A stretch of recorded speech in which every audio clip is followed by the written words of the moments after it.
for the community and how the community will go about controlling it. But as it relates to this RFP, this is what made it into the actual requirements. There's also a zoning requirement that is in place, and this community space will help to activate. The goal of the zoning is to activate the riverfront, activate the street, and this space could help to accomplish that with folks using the space at different hours than perhaps an equestrian center or hotel. Okay, I'm gonna keep cruising. The hotel operations, the next section, and I should mention that we are jumping out of project requirements into the, I'm just gonna scroll for a second, into the additional requirements or requested elements, ARE, and these are, sorry, I jumped too far. It's hard to scroll and talk, my apologies. Additional requested elements, and these are things that if there is capacity in the financing, if we can make this work in the project, that these are also things that we would like to explore. So on page 23, we have this idea of the commissary kitchen, the GES neighborhood having access to the hotel kitchen, but explore making the kitchen larger with more storage, so it could function as a commissary for others to use, not just the hotel. I'm going to keep going here to the next section, and we're getting into the key stakeholders. And as you all know, that there are several members of the evaluation committee from the authority, its board, city folks. But there will also be a community member serving on the evaluation committee and a board member that is in the community seat. So we will have two community members on the evaluation committee. That is mentioned here. I'm going to keep cruising. So I've jumped way ahead to page 62 of the document, and this is the narrative that we're expecting proposers to provide on their experience with community partnerships. This is the free and discounted use of the facilities by residents, GES. Of course, the roundup is required at point of sale, but we're interested to know about other forms of hotel contribution into the community investment fund. Hotel apprenticeships, internships, and jobs for residents. And this is going above and beyond the workforce requirements for just construction jobs. And then deliberate promotion of local businesses to hotel guests. There was the idea of put a brochure of local restaurants in every hotel room as a way to promote local businesses. And so we're interested to hear what ideas hotel operators have around their experience in doing these things. We will then score. I'm going to jump to the scoring criteria, and this is stage 2 scoring. So we will have a stage 1, we will shortlist, we will get proposals for stage 2, and then we will score using this criteria. I can show you stage 1 criteria if you'd like to see it, but part of the technical score, 50 out of 100 points, 35 of those 50 is related to meeting all the project goals and overall value of the project concept. 15 of those 50 are for the approach to the community. So we're scoring these proposals based on how they, based on what their approach is for the community aspects of this entire document. You can see the other points related to the financial risks that are associated with the project. There's a fee cap proposal for the pre-development work that we're scoring. 10 points for the interview, and then there's also the minority and women business enterprise equity, diversity, inclusion plan, which gets 10 points out of the 100. And then on page 93, jumping ahead to the exhibit, these are the raw comments, both from the Cup North and from the work that we did for the questions we asked around the equestrian project. And you can see we highlighted which project and which question, and then it's just a running list. There's no other sorting So all comments are reflected here.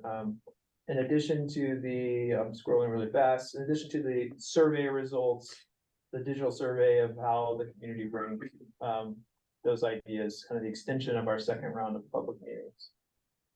So I am happy to go into more sections of this, go into more detail, give you all more guidance on where things are located.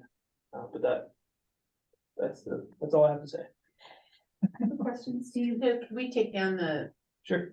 that, and then that way we can see everybody's faces? There we go. So, when do they, so the first step though, stage one, is to get information on the teams, potential teams. When do you start to see some of the responses to this? So we are expecting stage on December 7th. That's when the proposal is With due. this information in it, With, with they with are, the stage one requirements, which I didn't pull up, but I'm happy to walk through that table as an RFP. okay, And then there's a short list, and then there's also a submission requirement for stage two. and is this stage two? It's the whole thing. Is the whole thing? Yeah, you can see what is required in stage two right now. So are you asking what part of that we're gonna have answers on in stage one? What part of stage two we're gonna have answers on in stage one? Well, just, when do you start to, you're gonna be getting information about potential teams, right? And you're gonna be qualifying them to some degree and narrowing them down. Do you get to see how they would respond to all of these questions before you narrow down the teams? Let me show you the submission requirements Okay. and I think that's the best way to, Curious. um, So essentially, Anne, what you're asking, do they submit a full proposal at the beginning, so you know what their approach would be? Yeah, and I'm assuming not, no, but but you. we're trying to give the teams enough time to and only spend the time and money if they're shortlisted and go to Got stage it. two. Yeah. Got it. So these are the stage one proposal submission requirements. So a lot of legal and administrative things like conflicts of interest, safety record, organizational chart, narrative around that. Okay. Um, And do you have a limited number of teams you narrow it down to, or do you just allow anyone who qualifies? we are gonna shortlist up to 3 teams. Okay. So that's the stage one, and there's certainly some narrative related things and key personnel information, things of that nature, but ideally teams are not spending a whole lot of design dollars on a concept that comes on stage. Yeah, no, I Two. understand that. And then I'll show you the evaluation criteria for stage one. So it's a pass fail on these criteria.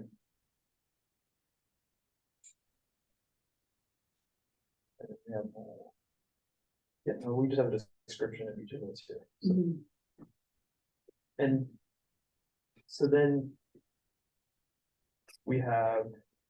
I showed you the stage two evaluation criteria, but the stage two submission requirements are more detailed than the stage one, of course. So we have conceptual site plan, we have the community partnerships experience narrative, we have a lot more here. Okay. And then there's the fee proposal on the pre-development work. There's also a redacted portion. Should there be proprietary ideas?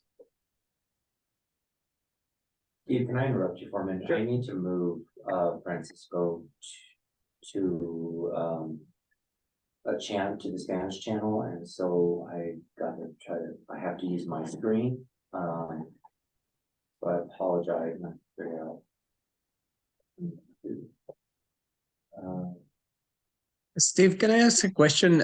Do you have a sense of how well is been this proposal received among potential parties of interest? Is it trending? Is it like there's a lot of questions Hay or anything about that? preguntas, les ha interesado. Sure, I can answer that. It has gone viral. It's everywhere. So we have pushed it out through our social and everything. It's posted on BidNet, and so we can actually track the bidders who downloaded, we have a sense of how many. I meant to pull the number right before this meeting, but I believe as of yesterday afternoon, we had 130 plus people that are pulling it down. By Monday afternoon, it was 129. Sorry to interrupt, everyone, but it looks like the interpretation channel has gone down. So we need both Dwayne and I back in the channel. Yeah, I've got you both here and I've added you both and it's not. See, okay, there it should, okay, now it should work. Okay. Sorry about that, technology. Well, that's a very strong response, right? You would interpret that as a strong response? I think so. I think Yeah. really strong.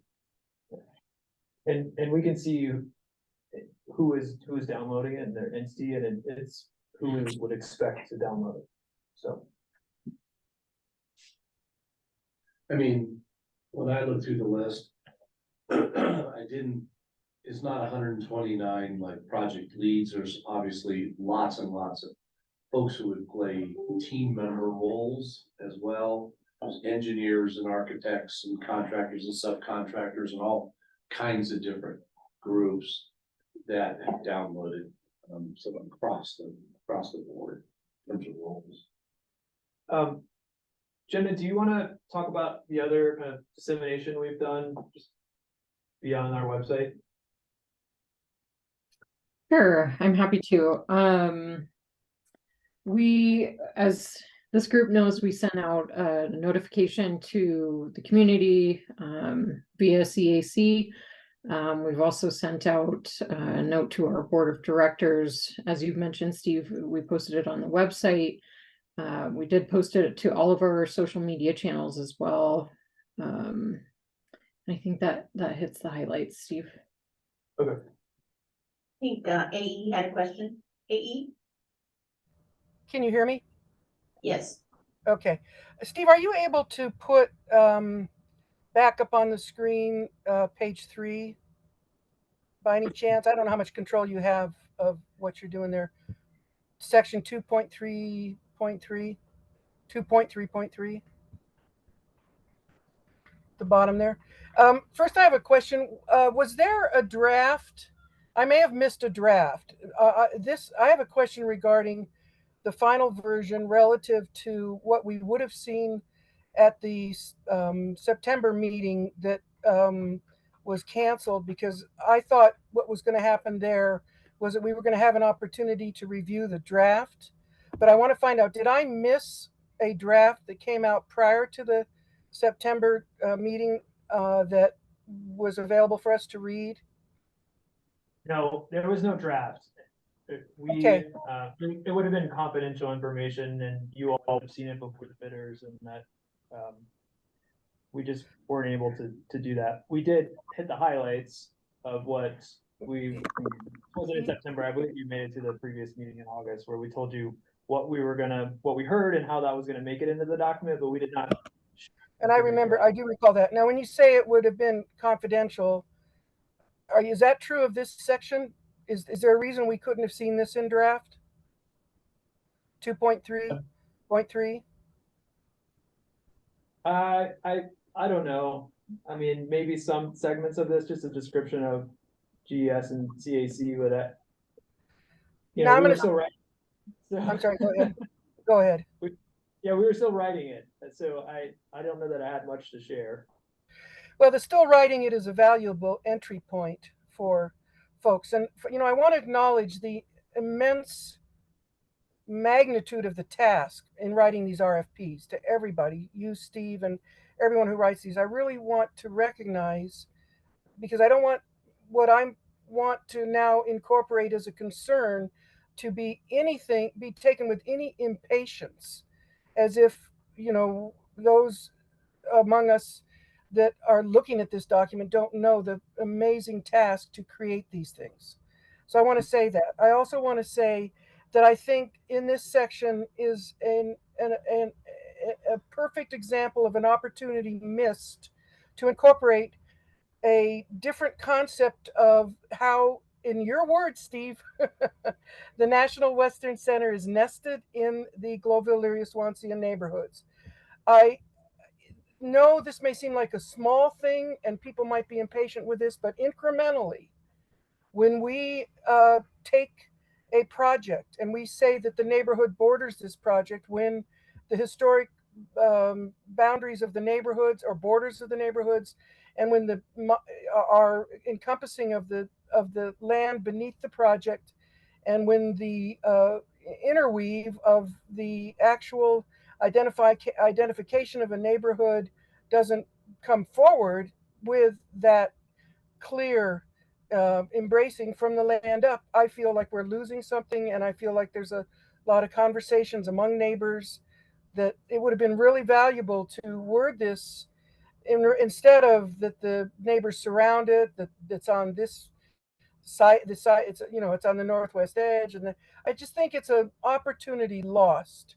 And I would just like to encourage people to have those kinds of conversations with whatever people are involved in these projects going forward, because it does affect the hierarchy, the programming. It has a lot of effect in the aggregate when these rooted concepts are brought forward every step of the way. So Steve, as you know, I'm a champion for your concept from the day that you put that out there. And I wish we would have had a chance to look at this and several other things that are in this that have specifically to do with the visceral, actual conceptual relationship to the terrain of the neighborhoods. And I'm just a little bit concerned about that. And I'd kind of like that to be addressed in terms of really getting clear why we had to skip that meeting instead of maybe having another entry point into this discussion that was more formative.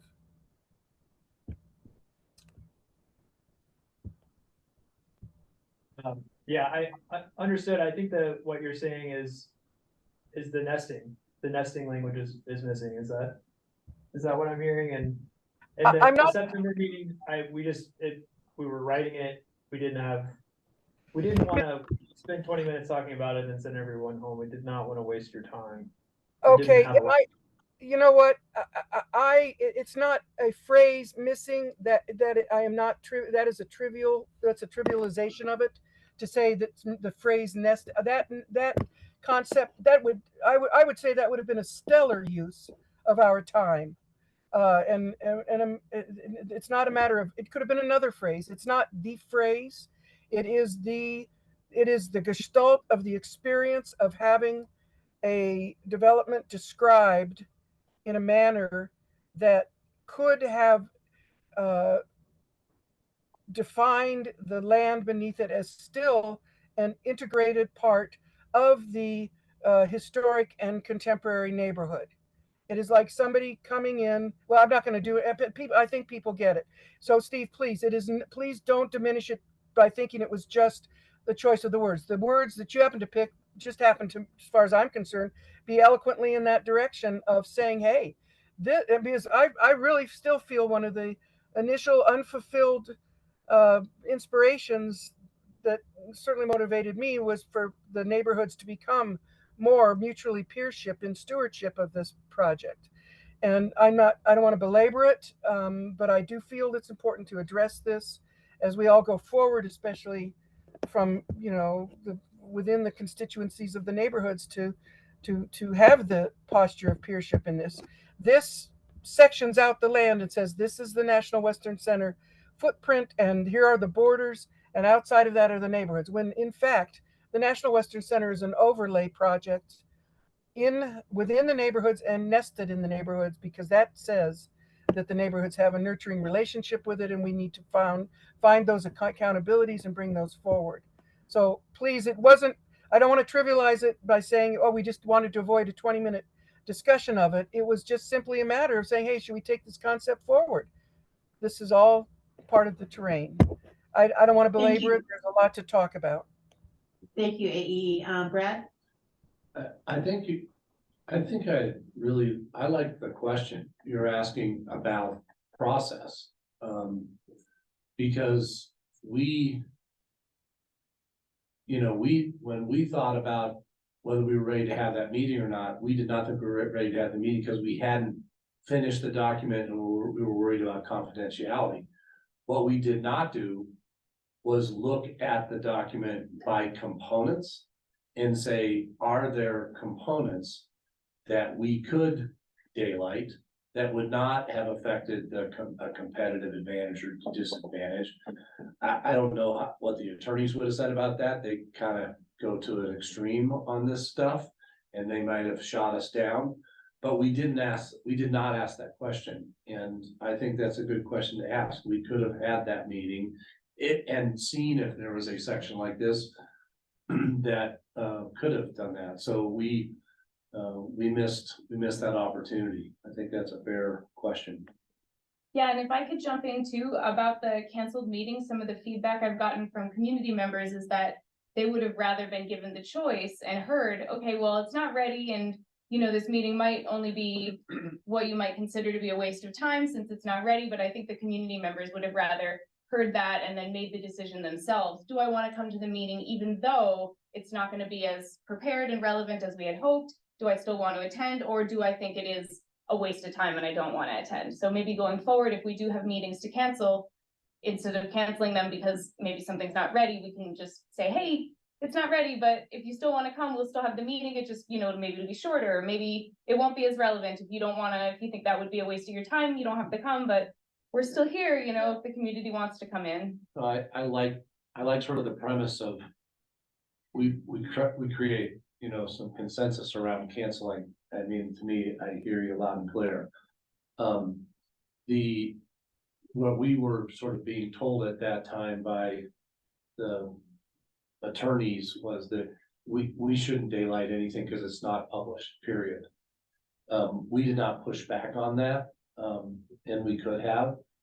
But I hear you on sort of the premise of what you're saying is let's make those decisions together. I think that should be a commitment that we make that we'll do that. Yeah, especially in the context of, I know some other community members mentioned that it was a previous meeting this month, that they're having, you know, trying to get more community members to attend. And then when a meeting is suddenly canceled, it's a little bit harder to get people to commit and come attend. And, you know, even if the meeting was less relevant, it probably would have been better in that context than canceling it entirely and having people go, oh, well, I was ready to attend and now nothing. So. Good points. Anything new to add to that conversation? AE, I saw your hand was raised. Yeah, I just want to put an exclamation point on the lead up to the conversation with this RFP. I thought was a very strong commitment by the authority staff process to have engagement. I am concerned that this sort of benign afterthought, well, it would have been a good idea. I feel like it's happened several times, numerous times. And I really, again, I acknowledge the difficulty of everybody's work, but the point of view has to be to have those instincts. The post lessons is continually, distracting from the process of engagement on these levels. So I just want to emphasize that I think that the precedent was set in the invitation to participate, and I just don't want to be too passive about recognizing it's a lesson that has to become activated, not just relearned and relearned. Thank you, AE. Steve, you want to take yours down? Okay, there we go. Thank you. Thank you, everybody, for your comments on that. I think we heard you loud and clear. Anything else, Steve? I would just add that I spoke about the equestrian center, hotel parking garage, the cut north, we are still writing that one, and we can adjust based on this feedback tonight and revisit with you all at the next meeting to discuss some of those sections that we are potentially able to daylight. We will push on the attorneys and see if that's a possibility. We were hoping to get it out, but it's a lot of work. It's taking us longer than we thought. So we got this one out first though. Thanks, Steve. Catherine, Yes. I didn't Go want to ahead, raise my Allison. hand. Well, I did mean to raise my hand, but I'm trying to take care of the cat who's being attacked. I agree with everything AE had to say, and the other thing I'm wondering is if we can get even like a redacted RFP, like don't put in all the major information, but if we can at least get the ability to see just overall what it is and what it says, that would help a lot. The other thing, as Anna brought up last month, was if a meeting is going to be canceled, that's fine if you're going to cancel it, but at least tell us why you're canceling it. It's being canceled because, whatever reason. But these were the things that we were going to discuss. Please look at them. If you have any questions, please contact whomever. So I think that would help a lot. That would build a lot more trust amongst the people sitting at this table and the people in the community. Thank you. Thank you, Angela. Any other questions for Steve? I just have one more thing to mention. I think I would be remiss if I didn't bring this back up. I remember the last meeting we had, which I think was October, I want to say 11th maybe, something that a lot of people brought up, which is what I want to highlight again, is when we talk about the outreach that occurs, I think it's important to also talk about how we evaluate our level of efficacy with that outreach. And I'm really impressed to see that it specifically mentions how many people attended the specific public meetings, because I remember a concern was that when we talked about the total number of responses, it might be a little bit misleading in terms of, did we have, 200 people, 200 different people show up, or, are these 200 responses generated by 15 to 20 people? So I think it's great that we mentioned that. And I want to make sure that we can continue kind of evaluating our efficacy with that going forward too. Yeah, just in response to that, you'll see in the document, like you're looking at it right now, that we're going to continue to lead the public outreach for this effort. We're hiring a contractor, they will be our contractor. We are gonna bring them to you, and we're gonna continue to facilitate that conversation and take the lead. We're not expecting to just say, thanks contractor, now go work with the community. I think that's just we've worked on our processes together and established a relationship, and I think it will just be a more fruitful approach if we're in the lead role there and bringing them with us these efforts. Okay. I failed to, I skipped over in the agenda, the community updates, and I'd like to just take a moment to ask the members here tonight if you have any updates to bring to the whole group. Apologize to you for missing that. Any updates? I'll go ahead and jump in. So I went over this update a little bit before, when we were in actually, you know what, I think last month at this meeting, we didn't get this update. So Tepeyac Community Health Center recently had their big Fiesta Gala, which was to celebrate and do some fundraising for the new building that is, I want to say, right over that direction from here. If you're at home, it's real close to the National Western Center out here in Elyria. And so that event went really, really well. Tepeyac is now, officially grand opening. The pharmacy is open, dental is open, medical is open. So just wanted to bring that as a reminder to everybody that is what is going on in that kind of side of things.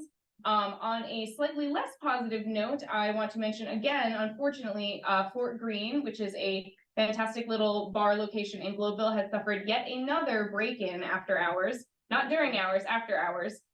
Which is really truly unfortunate because they are a small business, they're a woman-owned business. It's really not a place that has a high, level of things worth stealing, or, really a place that has a lot of extra to go around. So if anybody wants to maybe stop on over there, I'm sure they would appreciate a little bit extra business in light of these unfortunate recent events. So that's it from my end of things. Thank you. And congratulations to Tepeyac.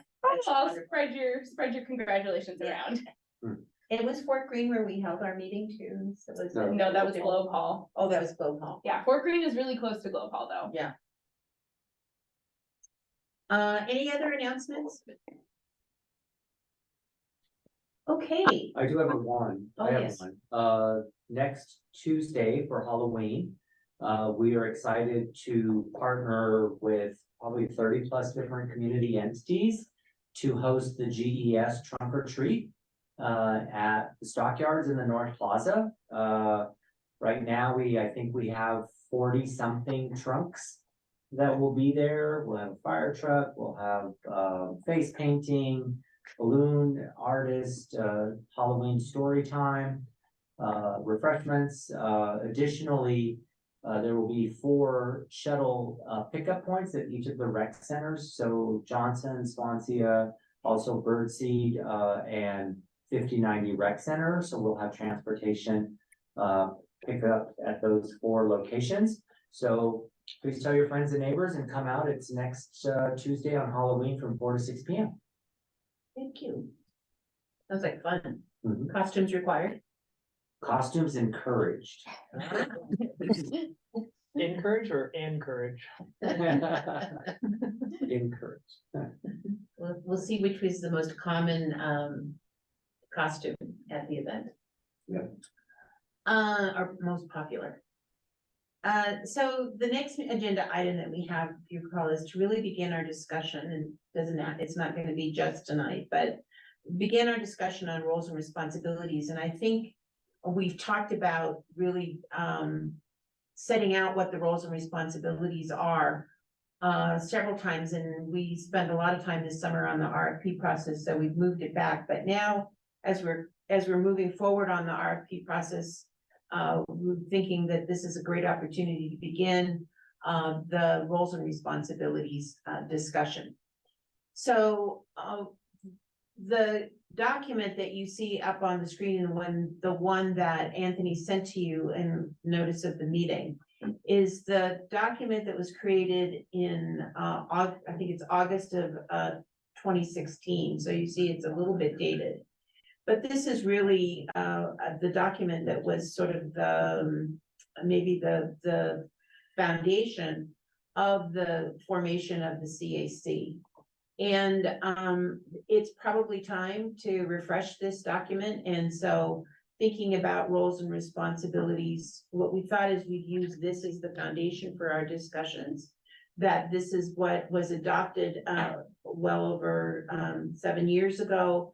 And it might be a good beginning point. And it doesn't mean that we have to adopt all of it, none of it, some of it. It's just a point of reference, and we can start from there. Okay, thanks, Joe Henry. We'll see you soon. So what we'd like to do is, as you take a look at this document, hopefully you've had time to look at it. But you can see that we start out with duties.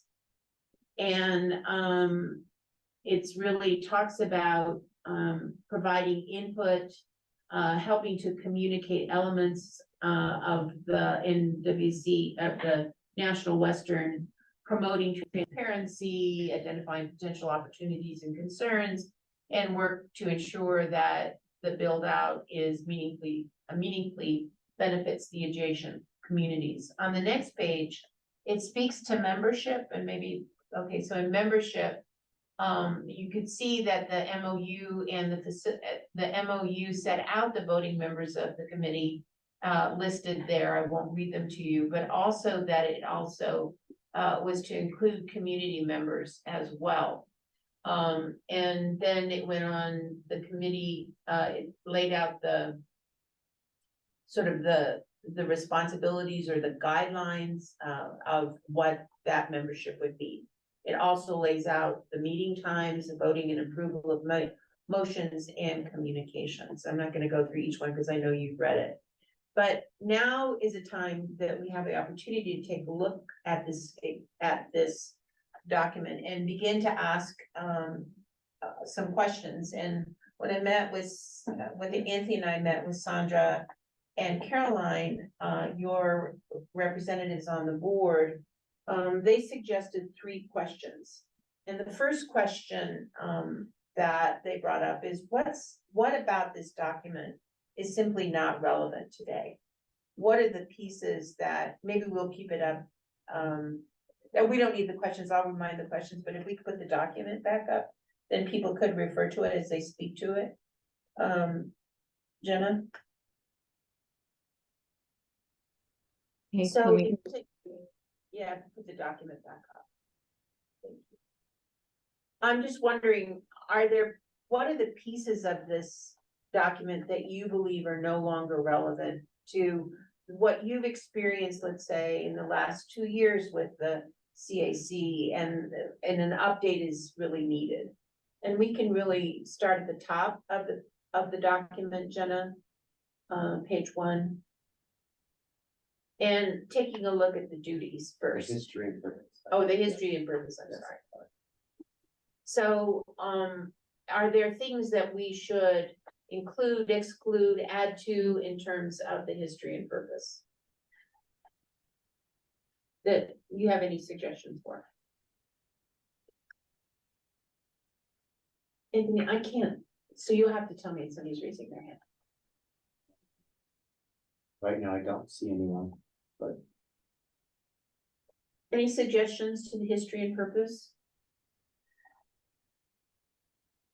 And maybe just unmute yourself and just speak up because we can't see raised hands. And go ahead. Well, I do think that, you know, this was for the original CAC. I Right, think we're calling ourselves the CAC Plus now, right? right, I do think, expanding this first paragraph to reflect the evolution of the group, what's occurred since the original group was formed. And I suppose we could debate what that means exactly. But, you know, the first group was clearly a bit of a membership group that you had to apply to attend and be part of. right. And I do think we have evolved from that point. Good suggestion. Other suggestions about that first paragraph?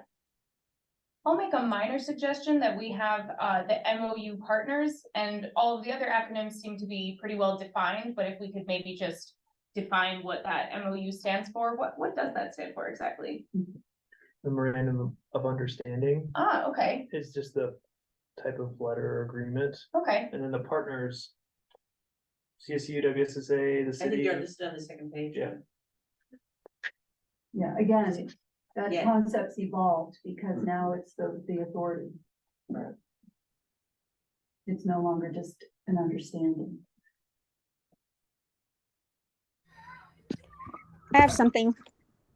So somebody had asked me when I was talking about the advisory committee, and they said, what exactly does that mean? What exactly do you do? And who's advising who? And I thought, well, that's a pretty good question. And so maybe explain a little bit more about what the advisory role is, and it might be somewhere else in here. But again, are we advising the National Western? Is it, and in turn, the National Western should be advising us? And that sort of thing. So thank you. Yeah, that might just weave into the duties section, Angela. That among the responsibilities, the Citizens Advisory Committee, in this case would be the CAC Plus. And it's that those 1, 2, 3, 4, 6 bullets there, providing input to the Executive Oversight Committee, and I'm not sure there's an oversight committee anymore, Brad and Steve. And its related subcommittee regarding projects and issues related to the development of the National Western Center. I don't know if that committee still exists. No. Can you see hands yet, or did you want us to just speak up? I'm not sure what to Yeah, do. I can't see hands. I can't see hands. So go ahead. Okay, AE. this is AE. I think just the original National Western Center Citizens Advisory Committee preceded this document by at least 3 years. And there was an open call, and pretty much everybody that volunteered got onto the original National Western Center Citizens Advisory Committee because there was wasn't an over amount of people, and there could always be more. And there was a good representation. Well, that's a relative term. There was significant representation from each of the 3 Global Larry Swansea neighborhoods. This document came. This isn't. There is an app. This document was developed over many months of discussion about how to consciously expand the National Western Center Citizens Advisory Committee. It wasn't, the goal for attending a couple meetings and writing a letter of intent was so that it would be a reflective process. What can I, as somebody interested in it, bring? Do I understand the National Western? It wasn't just I'm taking a little bit different direction than what you were saying, Ann, about, or maybe filling it out a little bit about it, people having to apply for it. The National Western Center Citizens Advisory Committees have always been open to anyone who ever wanted to attend. I don't think we had even a concept of executive session, but those have always been open to the entire neighborhoods. And there's definitely a discussion that could be had about how it succeeded and how it failed in its formation and ongoing. When we're looking, I'm concerned at not being a little bit more respectfully procedural about what we're doing here. If we want, and we definitely, certain things are easy to change.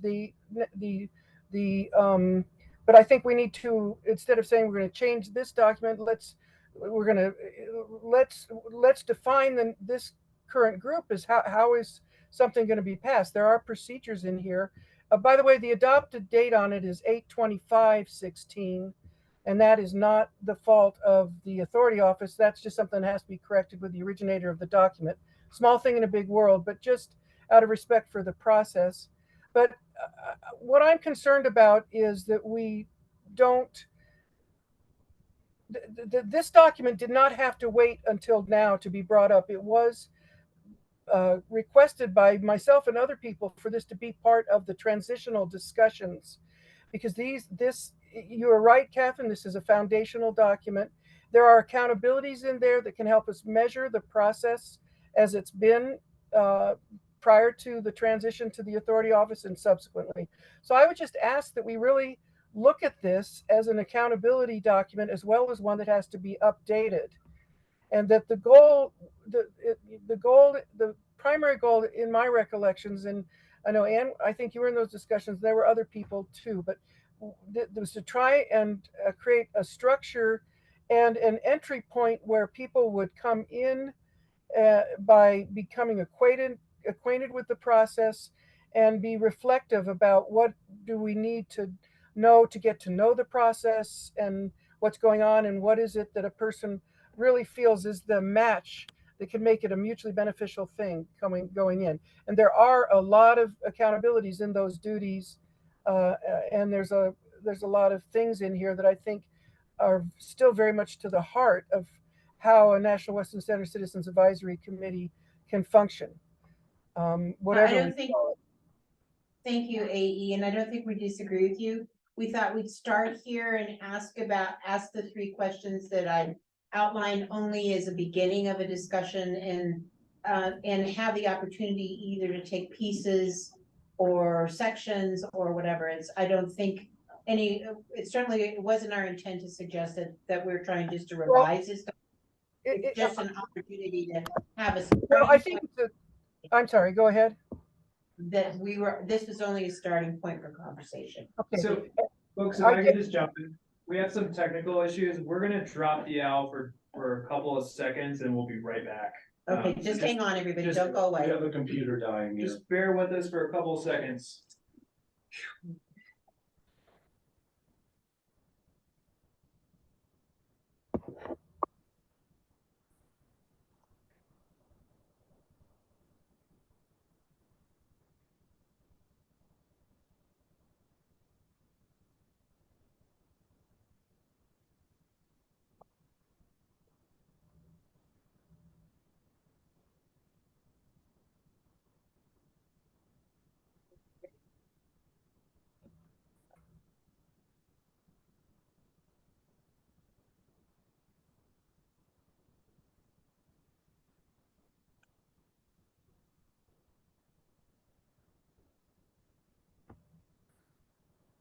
Okay, still here.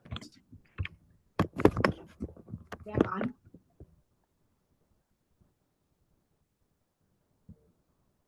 Can folks hear us okay?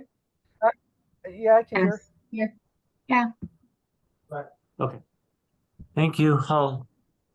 So, Catherine, in response to what you were saying, uh, I think it's a greater opportunity to go about it more organically than piecemeal, but to do it both.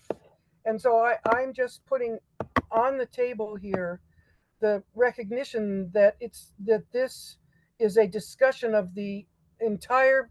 This is a discussion of the procedural process of this National Western Center Citizens Advisory Committee, or whatever we're going to call it, CAC plus whatever. I'm still not certain about how this has evolved, whether it needs to be discussed more. But I'm just saying I would request that we go about it organically. Sure, brainstorm, throw it, and we nothing to worry about, nothing is cast in stone, but that we just recognize that what we're doing is a very key discussion of what is this organization, what is it intended to do, what is its relationship to the entire infrastructure of the National Western Center campus and its authority. It's not going to be just a sequence of edits in without Yeah, that I think, discussion. I'm So not I in just want to reinforce that. That's Yeah, all. I'm not in disagreement with you. I'm just trying to ask us a set of questions that will help us get to what you're talking about. And I think the conversations that we had with both Caroline and Sandra, that was the intent, is that we begin somewhere. And I think your points are well taken, that we want to create the document that's relevant to the CAC plus today, as Ann said as well. It's not the CAC, it's not the same as the August 16 document, but it's a place to start the conversation, but understand that it's evolved to something different today. So I'm going to take us back to the duties, if you don't mind, and I'd like to just sort of begin to think about those 6 bullets. Are those relevant? Are there other words that we should be doing? Are there language improvements? Is there something missing in this duties section that would be helpful in describing the expectations of the community in their role as a Citizens Advisory Committee plus? Again, this is not meant to be the document, the way it's going to look, but rather just to inspire conversation. So you can see that the duties were, again, around communication. They were around assessing what was needed in the community, assessing opportunities and concerns. It could be that those are the things that you still want to do as a CAC plus, but maybe they're not, or maybe there's some things you'd like to add to it. Any ideas? We're going to continue this conversation. This is not a final conversation, but one that will help hopefully lead us to a document that reflects the CAC plus today. Again, I can't see any hands, so if you have ideas, please just speak up. And maybe another question to ask you is, if you think about the CAC plus, maybe this goes to your question, Angela, is what do you see your role, or what would you hope your role to be as a member of the CAC plus?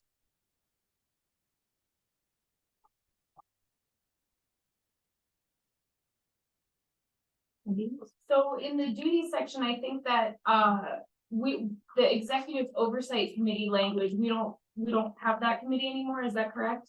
That's correct. So I think that maybe revising the language around that to clarify where the oversight is and the relationships between the CAC plus and the authority board is probably a good idea. Just because if we read it as is and there is no executive oversight committee, well, that's kind of. And is there enough, as you imagine the duties, would it be reflected, would you have a substitute for the executive oversight committee? Would that be Brad providing input regarding projects and issues? Is that something that or is there different language that you would like to do in terms of providing insight, input, ideas? Again, I'm not pushing that. I'm just saying, is there a way of rewriting that particular bullet that is maybe more reflective? And if it's not, that's fine too.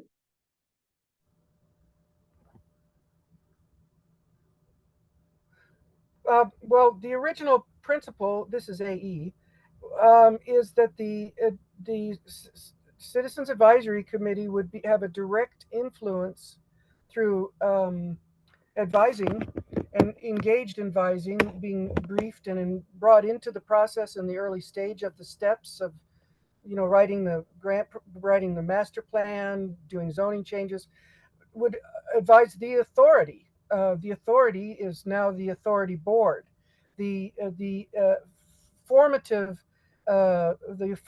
authority that was preceded the legal authority board and the et cetera, was the EOC and the several other committees that were at that time. But I would say that the nuance that needs to continue, and I'm a little concerned, Catherine, about saying that the CAC is, this is in the past, it's the CAC as it was, it's something different now. I think that that's a bit of a sweeping statement rather than recognizing that the process has a continuum of accountabilities and helpful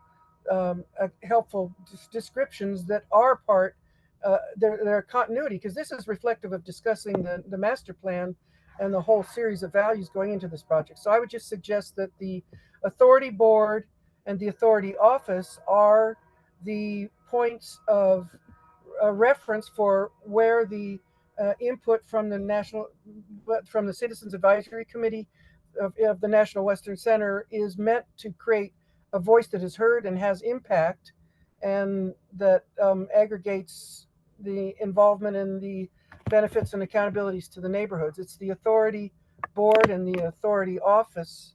And I'm not sure about where where the mayor's office of NUCO has been highly significant and was very present during these discussions and briefing the CAC, the NWC CAC, on the progress of the build. There was a strong relationship, and I'm very uneducated right now about the NUCO evolution going forward, but that's certainly something that's still a very real relationship.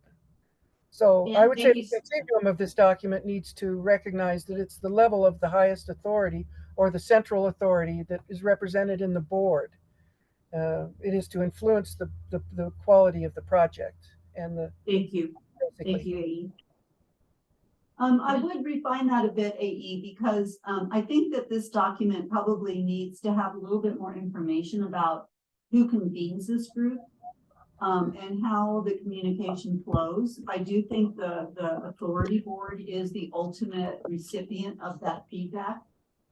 But there's conduits to that. It's not, they just call up the authority board and give them feedback, right? So I think the National Western Center, I think the two authority board neighborhood members. So there needs to be some clarity that maybe this document could help with, that here's how communication happens. Okay. I agree with you, Ann, and in the body of this, those are the procedural things, and that goes specifically to why I was advocating from the very beginning that we do this organically. We have to talk. It's almost like talking about the parliamentary procedure. There is, and I'm sorry I don't have it to scroll down, but yes, within this, the creation of this document was in our own imperfect way at the time, and to the best of our abilities, and working with the facilitators at the time to create something that would have procedural methods for coming to consensus on the National Western Center Citizens Advisory Committee to refer things to the next level of decision making. Absolutely, I agree with you. There is some in there, and I think that the simple procedural things are, it's very important that they be direct without putting any kind of inertia in between them. Certainly, anybody has the right to talk to any board members if they want. We're all equals out here. But I also think if it's formal business coming from an advisory committee, there does have to be a procedural thing to keep it organized within the agenda, administration and all that. But I want to make very clear that part of transparency in the conversations with the development of this project among the neighborhoods and in the concepts of peership in the neighborhoods, transparency very much had to do with a much more accessibility and exchange than I think has evolved. And I think it's an area for discussion, but I don't want to prevent it from being reinforced again in the document. I would want to be real strong about that. Thank you, AE. I'm gonna keep moving along the duties. I think, there is a, I've noted the comments on the first bullet, but I'm wondering about the other ones in assistant communicating elements back to the neighborhood organization. Is that a duty that you think should be articulated? And I'm hopeful that other people who are in the meeting will also jump in, because I know that we have a lot of voices here that, and I want to be sure that I'm recognizing all of them. Any comments about the communication element of the duties?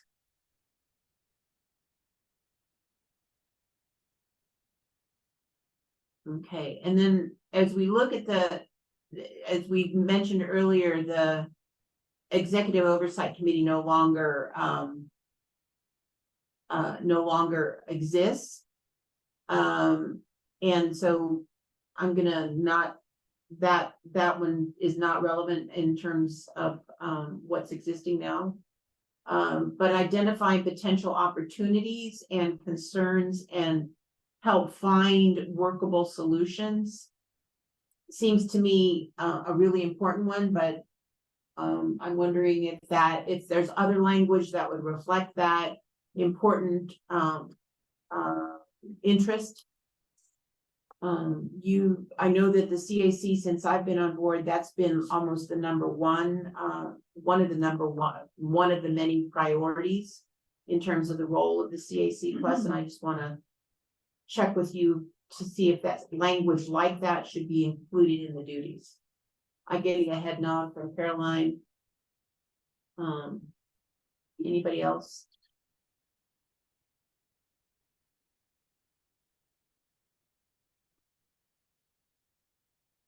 Okay, and then the next one. I'm sorry. Oh, Anne, I'm sorry, I didn't see That's your no hand. problem. I'm sorry. You know, I understand what you're trying to do here is to question each one of these duties. But I would just say that it took a very long time to come up with these. And I think they are all still valid. Maybe the Executive Oversight Committee no longer exists, but there's another organization that fits in that place. Okay. So my comment is, I don't think we should get rid of any of these. We took a fairly long time working them out in the first place. And so, that's so perhaps having a different title in there for whatever that might be. Correct. Okay. Good point. Authority board. I'm sorry, the what? The authority board. The authority board. Yeah. Provide into the National Western Center Campus Authority Board. And then that's the heart of it. And then we will do I'm saying parliamentary, but that's a little bit overdoing it. We'll have the procedures for organizing it, recognizing that we're striving for participatory development here, participatory engagement.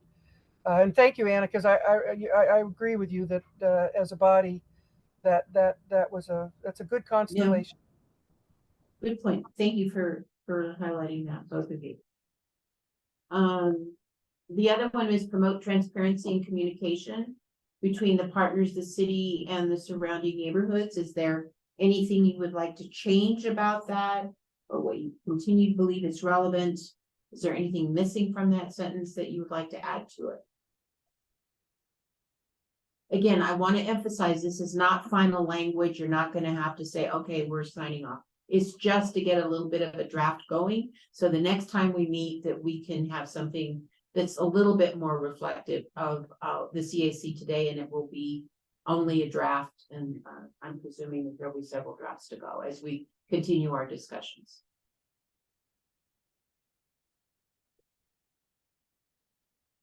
No changes, that one's okay. Works to ensure that the National Western Center build out meaningfully benefits the adjacent communities in the short and long term, so that's still relevant today. Okay, I see head nods. Okay. All right, those are good suggestions. Thank you, everybody. I've got a thought. I've got a thought on that last one. Okay. Members who works to ensure that the National Western Center campus build out and programming meaningfully benefits the adjacent communities in the short and long terms.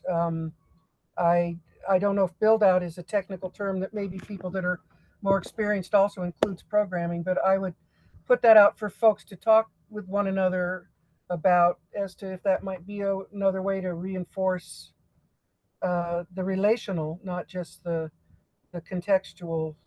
Would you say that again for me? Works to ensure that the National Western Center campus build out and programming meaningfully benefits the I don't like the word adjacent, but I would say hosting communities in the short and long, or we were really there was some discussion too that it should benefit all of the neighborhoods in Denver. This was a Denver initiative. The adjacent was an emphasis on those in most of the closest proximity when we discussed that. So I don't know if that still captures that. Okay, but at any rate, this was prior to any programming that this was written. Thank you. I like that addition, AE. This is Sarah Miley with CSU Spur, and I think that is a helpful lens to look at the purpose of this group. So building out responsive programming or something like that. Well, I just like that meaningfully benefits. This to me is accountability. If the meaningfully benefits, I remember that discussion. Meaningfully benefits leaves it open to people communicating with one another from their different coordinates as to what is that meaningfully, and then a lot goes into that. Is this really fulfilling the many ways that a project like this ought to benefit the many, and I mean in the largest sense, in detailed sense, the constituents that are most impacted adjacently, and at any rate, I like the term meaningfully benefits. It's open to interpretation in a broad sense that can cause us to have conversation among one another as we define what that means to us and come up with something that truly is responsive to the impacts on the neighborhoods and the constituencies. That's all. Thank you. Thank you, AE. Let's move on to memberships and just take a look at that section.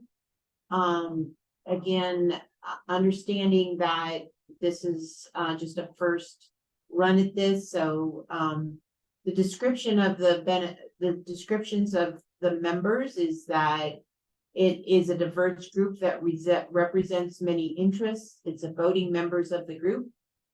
I don't think there's a voting requirement anymore. That was in the past. And it describes, so I'm making a presumption there, but maybe in that paragraph, you all could describe what you think is relevant or not relevant in that, and is there anything missing? Or maybe a suggestion for other language instead of voting members.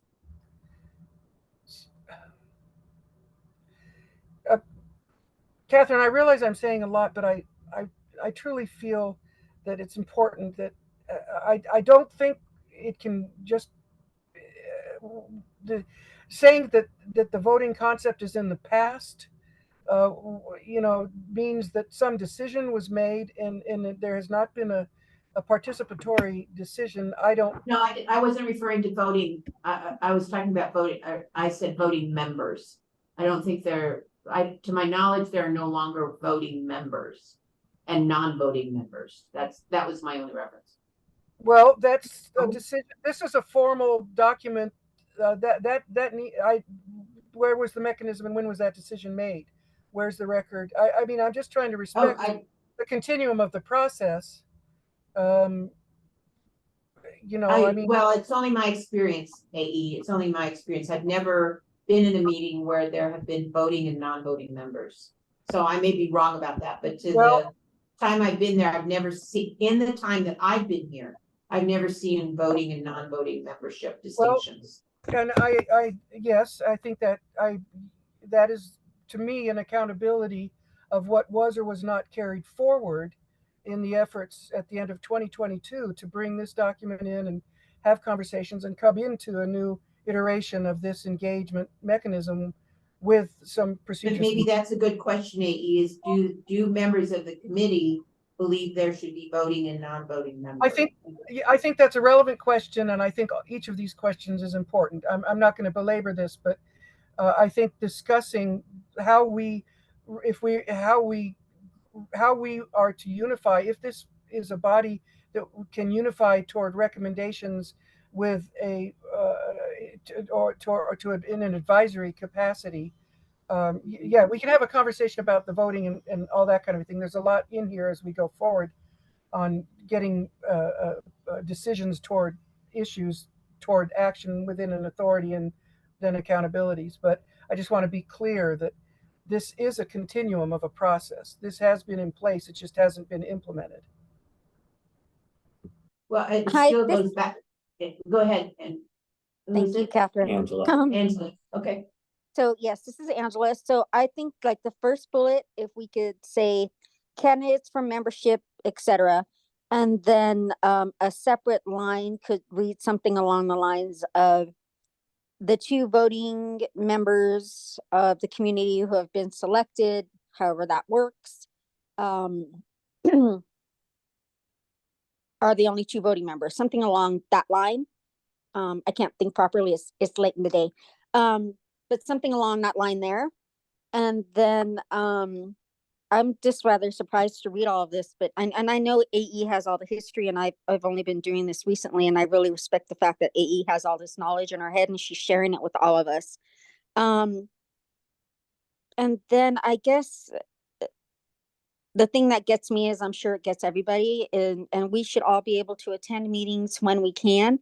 The only thing that disturbs me is when somebody's not been to a meeting in 6 months and then comes in because they see something on the agenda, which again has been discussed for about 6 months, and then wants to make a change to everything that all the hard work that we are all volunteering our time for, and wants to change it. So I may wordsmith some of this later on and email it to people. But yeah, just something along that line. And can I ask a clarifying question, Angela? When you're talking about having 2 voting members, are you referring to the CAC or a different group? No, to the CAC. So basically Sandra and Caroline, to say that they are the board? 2. Yeah. Yeah. Okay, Slavica? First, AE, is so great having you here and bringing all the historic knowledge forth. And Angela, I just wanted to comment on something what you just said, which made me think about sort of the continuation of the discussion. And I think just the whole importance of the membership, which is the group that, is dedicated, that is coming, and, regardless if it's voting or non-voting, but having a little bit more of a commitment of really coming and being interested in being in the advisory role and filtering information and spreading back and forth, to the authority and to the community as well. When the voting, I was just thinking eventually the programming will start to be rolled out. And I don't know if the authority wants some type of a mechanism. I mean, how do you decide if you have 2 or 3 different options and you want the community feedback or the membership feedback? Is that going to play a role moving forward or not? I can't answer that question, just want to pose it. It's just something to be thinking about. Could you anticipate some things moving forward where you may to have some type of, is it consensus building, or is it, it doesn't have to be as formal, but just wanted to bring that forth. Thank you. Catherine, could you repeat? I'm so sorry, but the directional or something, Slavica, I couldn't hear you as clearly as I wished on the question. Maybe you could repeat what you were saying a little bit. Yeah, no, I thank you first for bringing the historic perspective to these meetings, and then I just sort of posed some questions around the memberships and you know, continuation, and to what Angela said.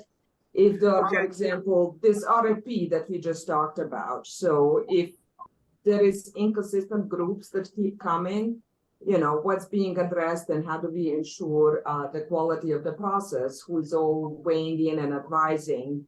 Is there a need for membership for folks who are really committed to being here and to advising? And the other piece that I said was just really posing a question: as the more programming starts to be rolled out, will there potentially be a need for either a vote or consensus building, whichever way authority chooses, you know, to move forward, but having some kind of a, you know, way to sort of define how that process looks like. Thanks. So I if got it. could I clarify something? So I know that this voting member triggered a couple of people's thinking. There is a very clear difference between the voting member of the CAC and what we voted on in the CAC, and the voting members on the authority board. Right. Completely different. Yes. And, you know, so the voting that we did not do it that frequently, but it was just a way of doing exactly what Slav's just said, is to build consensus. Yeah. And to give a stronger Yeah. input, to the authority board of how we felt. Not everybody agrees all the time. So you Sure. have to figure out what does the majority think? It was as simple as that. Yeah. It was. And there are groups that have different, I mean, there you can do a 50+1, right? That's a voting or non-voting, thumbs up, thumbs down, 50+1, or you can do it by consensus. Does anybody, you know, drastically oppose it? And then there There's was different mutual- ways. Yeah. Yeah, that happened there's often. different ways that you all, as the CAC, can make its decisions. And it's just a matter of deciding that, and you don't have to do it tonight, but it's something to think about, instead of voting or non-voting. It really speaks, I think, to how you're gonna make a decision as a group. And it doesn't always require, groups don't necessarily have to do it by voting.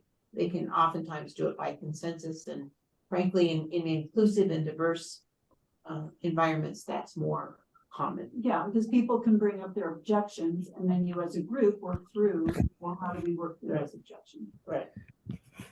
I will throw one thing in, excuse me, that contextually, as we're thinking about this topic around members, what's running in my mind too, thinking ahead, is the authority, we've been thinking about, and how do we move ahead and form some sort of stipend program for folks attending the CAC.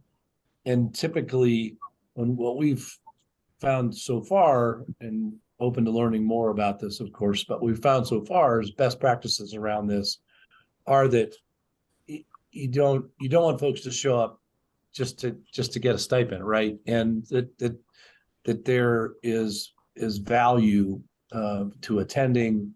They're providing a value. They're being compensated, appreciated for their expertise and input. And so I just throw that out there as we're thinking about this.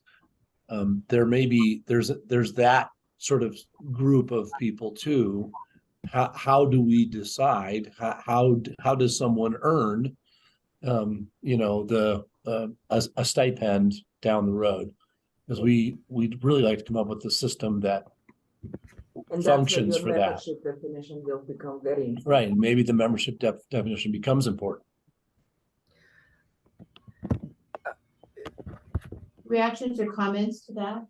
I think I would say that based on this conversation, that when we go in to potentially revise this paragraph, we should just maybe clarify the voting members thing to where we differentiate between, you know, the voting members that are on the authority board, separate from the CAC potential for members. CAC members to be voting, non-voting, however we want to have that shake down, just, you know, maybe make a note to clarify that particular bit of language. It's important to note in the context of discussing voting that paragraph, I think I'm on the same one as everyone, candidates for voting membership must be residents, businesses, etc. there's checks and balances built into this because very often there was a continuity of participation by larger numbers of folks from the capital partners, from consultants, from firms. There's checks and balances in here that's real important because this is a citizens advisory committee. So there's a concept to preserve that.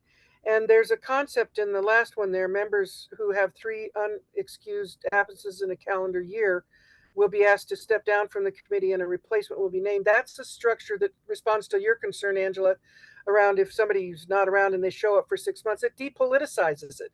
It makes it into a commitment, and with some practical leeway, life happens.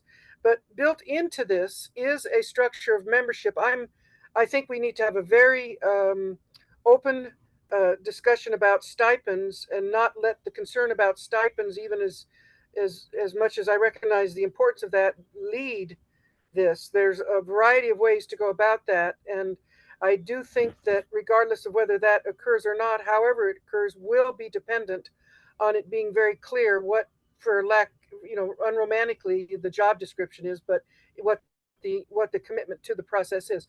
But in these bullets here is a parameter to calm down the process from a sort of eclectic laissez-faire participation where a consensus or a vote was hard to reach relative to saying we want to go to the existing authority, whether it's the EOC right now or it's the authority board now, with a clear consensus, because we've looked at this, we've researched it, we've gone and talked to our peers, looped it in and out of the neighborhoods, we've looked at the what's happening, with the campus, and we feel this would be an important agenda item for the board of directors. And the people that fed into this decision are fully engaged in the CAC process. So that is built in as a checks and balance, and I just kind of want to emphasize that because it does give some structure that can help support that, whatever the decision-making mechanisms are, voting or consensus or that sort of a thing. I see your note, Angela, and yeah, I also have that in my notes. I'm wondering about that second paragraph, sort of the first paragraph. I think I've got some good feedback on it. On the second paragraph, the partners and facilitators are the NWC MOU partners and facilitators are non-voting members of the committee and include. So, is that something you want that's still relevant? Is it something you want to include? Is there different language you want to use? Something, is something missing out of that?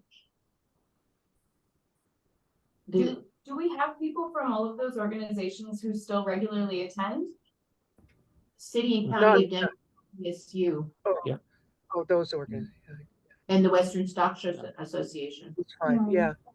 The founding partners, yeah. Sometimes do the museums still show up every once in a while? No, for a while. And I don't think History Colorado either. I mean, they show up around, they're kind of thought partners, but they're not showing up at this meeting. But CSU, City and County of Denver, the Western Stock Show are consistently here. Yeah. I agree with Angela's defining the different types of membership, and that can become possibly more expansive too. And voting can be discussed within that. So any strong feeling about adding, subtracting, leaving it the same?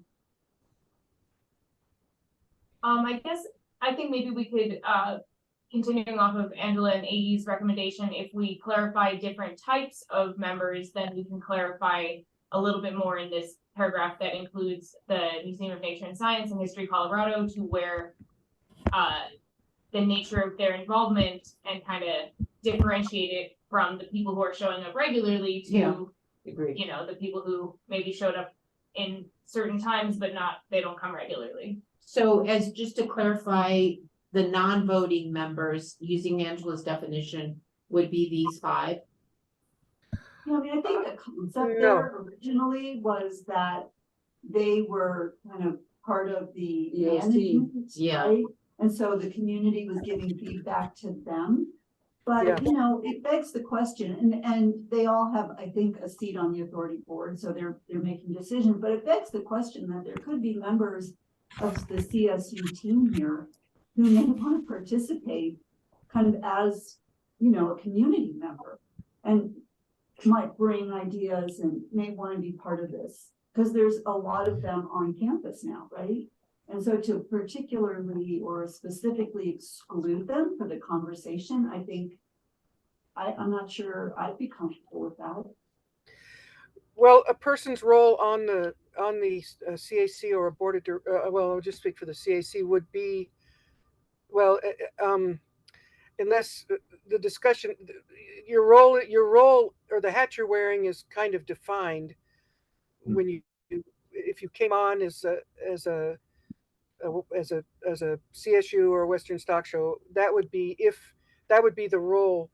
Everyone can be part of the discussion from their point of view, regardless of their affiliation. There are other types of remedies though that can create, organizationally, a flex vote is what I call it, where there may be certain issues that are relevant to the capital partners that are that are important to have vote along with the neighborhood members. You can do flex votes issue to issue because it's not a strictly parliamentarian. But that would be a longer discussion. Sometimes you can get really great programming choices made across interests by having a flex vote where where the dominant vote block is the constituency, like the neighbors, because this is a citizens advisory committee. But there may be times when it gets real creative, so the capital partners that are doing some programming are voting along with the constituents on that. So there's some ways to structure it, but that's a longer, more organic discussion. Yeah, and I guess this is Ann. Yeah. I guess to say that the members on the authority board from CSU speak on behalf of every single CSU employee on site and the business, the organizations that are here, I think is a stretch. Oh no, they would. Yeah, they. You know what yeah. I'm saying? And so, Well, and I'm on this as a business leader, I suppose. Our business is in Elyria, and so that's why I've been attending all these years. And so I kind of consider them more business leaders that are in the community now. Their businesses here. They're creating programs that benefit everyone, but they may also have their own issues that they'd like to bring to the table. And so, I think we need to think about that. I completely agree with you, and I think that the accountability of the mission and the master plan, the mission and the mandates of the entire project are part of what the capital partners and the members of the neighborhoods are accountable to in what their considerations are with discussing everything in this. Sometimes it was a little too just informational rather than really grappling with, are we fulfilling the greatest possible good of this project within these mandates? So yes, for the concerns, but also the shared commitment has to be to challenge one another in the direction of how are the capital partners and the constituents all working together in the context of this campus to fulfill this. So there is that role that has to be filled as sort of representative of the organizations when they come in. It's for more discussion, Ann. I agree with you. And sometimes you have to just define which hat you're wearing in a meeting. That sometimes you can come in, Sarah may come in and say, I'm representing CSU today, but she may in another meeting say, I'm just interested and I can't speak for CSU. I can't reflect what their interests are. I'm just a community member. But I think it requires every person who's in the meeting who has that ability to wear a dual hat, that they announce their role, which hat they're wearing. That might be an easy way of defining that. I agree that's always true, Catherine, but we're talking about a document right now that defines membership. So we have No, I'm just giving you an example. That's always true, but we do have to come to, some clarity. I think when they're keep talking about the MOU, they're talking about the framework agreement, I think. Does that sound right to you? No. AE? What do you mean, the framework? I don't get the context of your question. Maybe, what do you When this document refers to the NWC MOU partners. well, there was an That was a agreement. long, No, that was a preceded- long-standing. that preceded the That's right. the framework agreement that established an understanding going forward to do the impossible and do it together. Basically, that preceded. That was just that was pre. That was the everything. commitment to enter into the master plan and to make this effort happen. I mean, that was So I guess- 2013 probably. Yeah, so I guess my question is, going forward with this document evolving, should it be referring to the framework agreement partners? Well, no, I think that it's one of the great negligences of what has happened is that the Denver Museum of Nature and Science and History Colorado, which are founding partners, have been kind of lost in the dust in some element in some of these arenas. And I think that's something that I wish we could, but it's going to have to come back to the foreground. But the inspiration of the engagement, very much for me, in many jillions of conversations in the neighborhoods and coming forward in the germinal sense, was the founding partners are an extraordinary constellation of resources for lots, for bringing up these neighbors and all kinds of things. But absolutely, I absolutely, I wish that I would say we do not want to limit it to the capital partners, and those are the signers of the framework agreement. I feel like the founding part, and if it's up to, but I feel it can also be a discussion. Maybe the Museum of Nature and Science and History of Colorado feel differently, but I was concerned when neither one of them were mentioned by any of the dignitaries at the opening of the riverfront. And it's a stark evolution that I'm not happy with. So right now I'm standing with, let's keep the concept of that constellation. I think there's very unharvested potential there. That would be my stance. I wish we could rehabilitate bring it back more. So let me take a temperature check right now. The next section we would just examine would be this, the sort of the attendance requirements in the next 4 bullets. And we have about 6 minutes left in our meeting. Do we want to table it for now and then come back to that, or do you want to jump into it? I volunteer to table it and let's relax our brains. Angela, thank you. Okay, so then I think I've written down most of everything you said. I'm going to try and just put it in some sort of document. Again, it's just a piece of paper, and you think about this document and the crafting of a new one. Just think about these different pieces that we discussed tonight, and you can change your mind next meeting if you want, but we'll continue the discussion. And hopefully at the end of when you all feel that we've reached the point where we have something to actually put on paper permanently, then we can do that, but we won't do it until you're ready to do so. So with that, I'm gonna see if there's any final comments. Anthony? Anything left? No. Brad? No. Anybody on Zoom?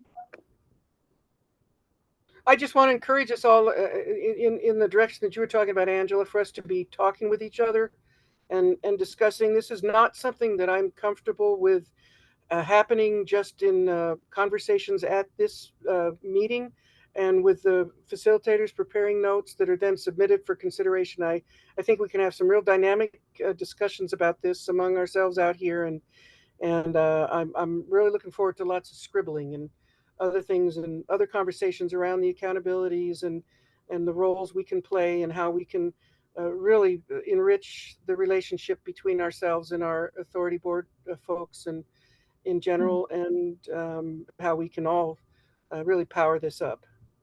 So I look forward to lots of Bring all your ideas. We hope you do have those conversations, that any ideas you have, please bring them to the next meeting. Thank you, AE, for that reminder. So with that, 5 minutes back into your life. And how generous of me, right? So, thank you, everybody, for being here tonight. Really appreciate it. Stop recording. You still have control. I do? I'm just controlling. Bye, it y'all. now. Yeah, you still have control. I'm gonna leave the.